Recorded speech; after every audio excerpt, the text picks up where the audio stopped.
গত 10-12-2025 তারিখ বারুইহাটে যে তাহমিদ হত্যাকাণ্ড সংঘটিত হয়েছিল, এই ঘটনায় একটা মামলা হয়। মামলায় অজ্ঞাতনামা আসামি 10-15 জন থাকে। তা আমরা বিভিন্ন মামলা হওয়ার পরবর্তীতে আমরা তদন্ত শুরু করি।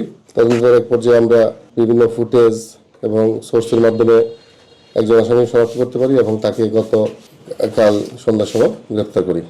তার বোনের বাড়ি থেকে গ্রেপ্তার করি এবং তার সাথে তাকে ব্যাপক জিজ্ঞাসাবাদ করাতে সে যে অস্ত্র ধারালো চাপাতি দিয়ে আঘাত করেছে তাহমিদকে, সেই অস্ত্রটি ধারালো চাপাতিটি আমরা উদ্ধার করতে সমর্থ হই এবং আসামিকে আমরা বিজ্ঞানীতে প্রেরণ করার জন্য প্রস্তুতি নিচ্ছি।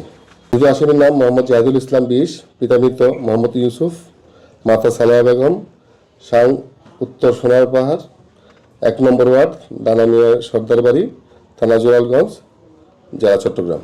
আমরা এখন জিজ্ঞাসাবাদ করতেছি, জিজ্ঞাসাবাদ করতে পারি না, তার রিমান্ডে আনা হবে। আনার পরে ব্যাপক জিজ্ঞাসাবাদ পরবর্তীতে আমরা জানতে পারবো ঘটনার বিষয়ে বা রাজনৈতিক সংস্থা আছে কিনা। হ্যাঁ, স্বীকার করছে এবং সে তার দেখানোর মতে যে চাপাতিটা ব্যবহার করছে, চাপাতিটা আমরা উদ্ধার করছি। হ্যাঁ, আমরা অনেকের নাম পাইছি, আমরা যাচাই করতেছি, ব্যবস্থা নিব না। ওটা আমরা রিমান্ডে জিজ্ঞাসাবাদ করবো বিস্তারিত। আমরা এখন প্রাথমিক পর্যায়ে আছি, আমরা তদন্ত করি, বিস্তারিত তদন্ত করার পরে বলতে পারছি উদ্দেশ্য কী ছিল বা কী কারণে হত্যাকাণ্ড সংঘটিত হয়েছে।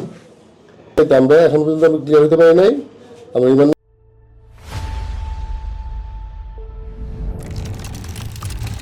তাকে জিজ্ঞাসাবাদ করি, তারপরে বিস্তারিত হতে জানতে পারবো ঘটনা কি বিষয়ে, তার মোটিভটা কি ছিল, কি কারণে হত্যাকাণ্ড সংঘটিত হয়েছে।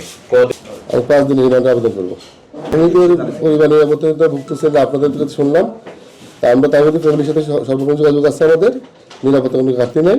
আমরা সার্বক্ষণিক তাহমিদের পরিবারকে এবং ভিক্টিমের সংশ্লিষ্ট যারা আছে সাক্ষী, তাদের সবাইকে আমরা নিরাপত্তা দিব।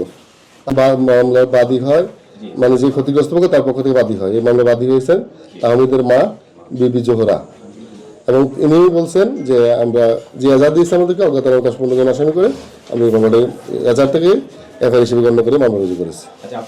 বললাম তো, প্রথমে বলছিলাম যে আমরা সিসি ফুটেজ পর্যালোচনা করছি, স্থানীয় যে সোর্স আছে আমাদের সোর্সের মধ্যে নিশ্চিত হয়েছি, তারপর তথ্য প্রযুক্তি সহায়তা নিয়েছি, বিভিন্ন অ্যাঙ্গেল থেকে আমরা তাদেরকে সহায়তা করছি এবং গ্রেপ্তার করেছি।